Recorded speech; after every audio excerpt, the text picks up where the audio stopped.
Здравейте, Зодия Козирог! Днес ще видим какви послания имат за вас вашите предци.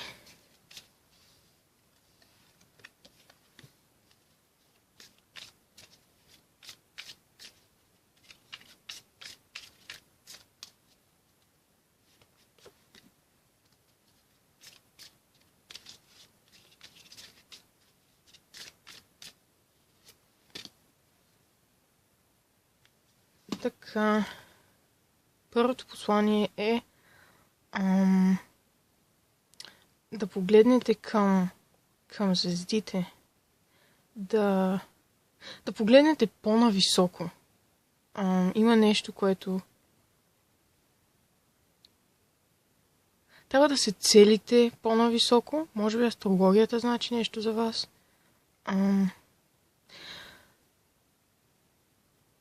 Вашите предци искат да ви напомнят, че може би търсите отговор на нещо и отговор е горе, към звездите. Може би трябва да имате по-високи цели, да мислите по-високо за себе си, да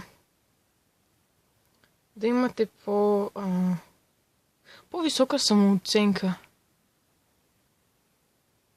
И може би да погледнете звездите.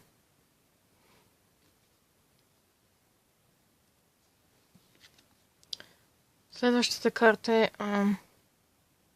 Мъдрец. Трябва да израснете в вашата сегашна ситуация. Може би се намирате в ситуация, която не ви е много удобна, но и не ви се нрави много, но това е ситуация, която изисква от вас израстване. Тя е с цел да ви научи на нещо. Може би Гарвана или Бухала. Също така и Луната значи нещо за вас. Но това, което ви се случва е с цел да израснете. С цел да ви научи на важни уроци, да помъдреете.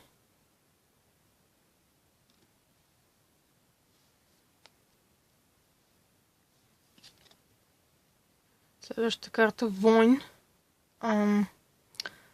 Трябва да бъдете безстрашни и да стоите силни. Да отстоявате себе си. Както казах, да сте смели, да сте безстрашни,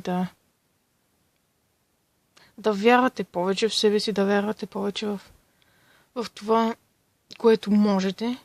Да правите нещата с безстрашно, защото имате сила. И не могат да ви сломят как да е. Имате силата на вашите предци, на вашите ангели и може би зеленото значи нещо за вас. Но вашите предци ви съветват както казах, да бъдете смели и да отстоявате своето. Да поставяте граници, където са нужни и да бъдете силни. Защото вие сте силни. Просто трябва да го покажете. Благодаря за гледането. Чао, чао!